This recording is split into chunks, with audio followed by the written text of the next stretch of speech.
जय गुरुदेव। अब हम आगे की लाइन की बात करेंगे। विद्यावान गुणी अति चातुर, राम काज करिबे को आतुर। हनुमान जी विद्यावान है।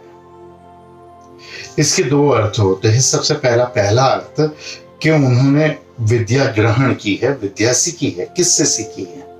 कौन है उनके पहले गुरु जिनसे उनको जो है विद्या प्राप्त हुई? सब हर व्यक्ति की पहली गुरु उनकी माँ होती है, जो बोलना, चलना, खाना, पीना,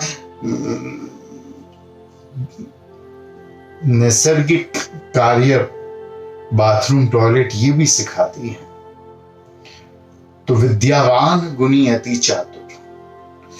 दूसरी विद्या जो हनुमान जी ने प्राप्त की वो सूर्य नारायण भगवान से प्राप्त की।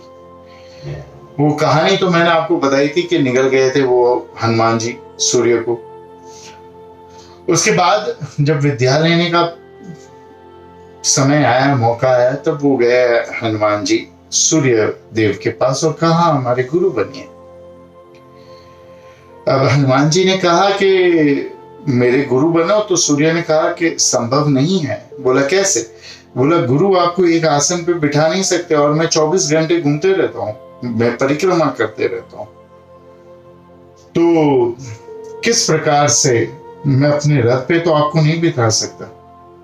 अपने साथ बिठाने से तो तुम शिष्य नहीं हुए, मुझे ऊपर रहना चाहिए, तुम्हें नीचे रहना चाहिए, और मैं घूमते रहता हूं, तो मैं कैसे तुमको शिक्षा दूंगा और तुम कैसे मेरे साथ बन पाओगे शिक्षा प्राप्त करने के लिए?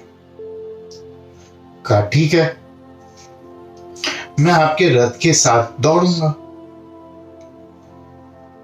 तो बोला रथ के दौड़ेगा तो तू मेरी पीठ देखेगा, रथ के पीछे दौड़ेगा तो, और साइड में दौड़ेगा तो इस प्रकार से विद्या नहीं दी जाएगी, और आगे दौड़ेगा तो मैं तेरी पीठ देखूंगा, ऐसे भी विद्या नहीं दी जा सकती है। तो कैसे?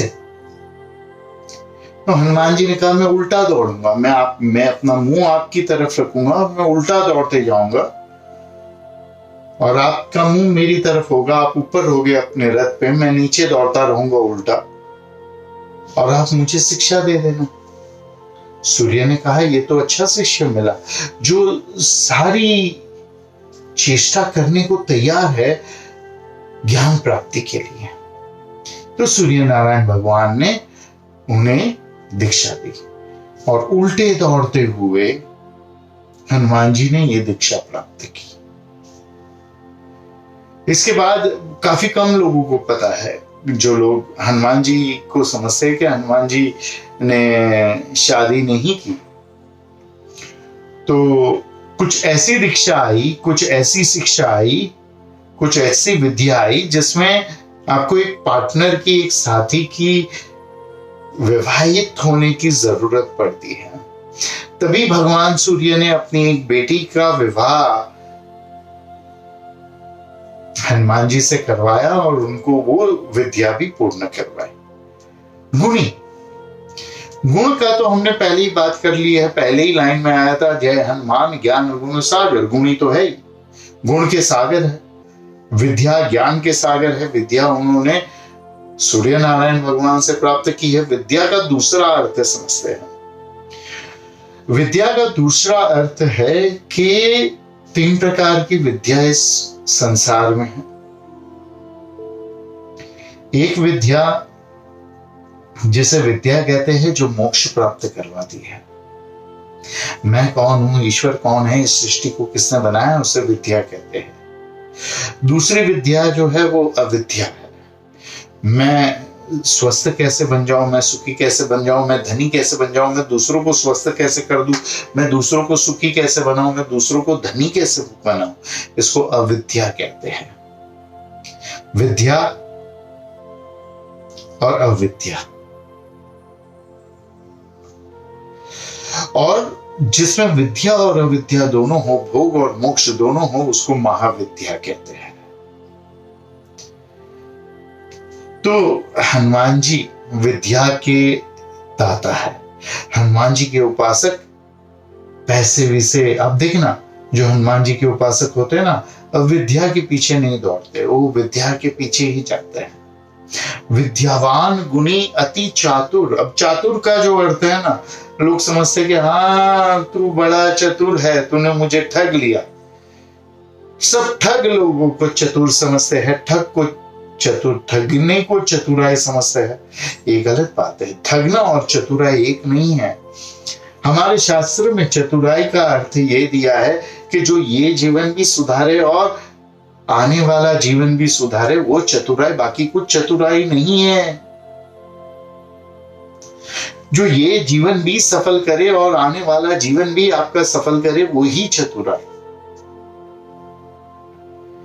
हनुमान जी ऐसे चतुर है। अब इसको साक्षी देने के लिए राम काज करी बेको आतुर, ये पीछे लगाया। चतुर मतलब ये नहीं कि किसी की जेब काट ली, किसी को ठग लिया, किसी को बेवकूफ बनाया, किसी की मजाक उड़ा दी। इसको चतुर कहां से कह सकते हैं आप? चतुर उसे कहते हैं कि जिसने ये जीवन भी सुधारा और अगला जीवन भी सुधारा। अगर आप में विद्या है, गुण है और चतुराई है, विद्यावान गुणी अति चातुर, ये अगर तीनों आप में है ना, विद्या भी है, गुण भी है, चतुर भी है, तो आप केवल एक ही कार्य में लगोगे, राम काज करी बेको आतुर। विद्या, गुण और चतुराई, ये तीनों आप एक ही कार्य में लगाओगे, ईश्वर का काम करने में, ईश्वर की महिमा फैलाने में, धर्म का प्रचार करने में। और अगर नहीं होगी विद्या, गुण और चतुराई, तो फिर छोटे छोटे कार्य में आपकी बुद्धि दौड़ते रहेगी। पैसा कैसे कमाऊं, नाम कैसे कमाऊं, स्वस्थ कैसे हो जाऊं, ये वो, अविद्या में मन दौड़ेगा। तो जीवन में अगर ये साबित करना है कि आप विद्यामान हो, आप गुणी हो और आप चतुर हो, तो राम काज करी बेको आतुर। ईश्वर का काम करने में, धर्म का प्रचार करने में, गुरु कार्य करने में, गुरु का प्रचार करने में अपनी सारी बुद्धि का इस्तेमाल करो।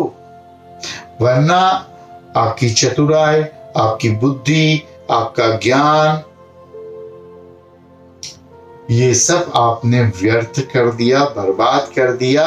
आपने उसका उपयोग ठीक से नहीं किया। विद्यावान गुणी अति चातुर, पर क्यों? राम काज करी बेको आतुर। पैसा कोई कमा ले, यश कमा ले, किसी को बेवकूफ बना दे, इसके लिए तो हमको विद्या, गुण और चतुराई मां प्रकृति नहीं देती है। समझिए? इस पे थोड़ा सा मनन करिए, है ना? फिर कल आगे का हम देखेंगे। हरि ओम तत्सत।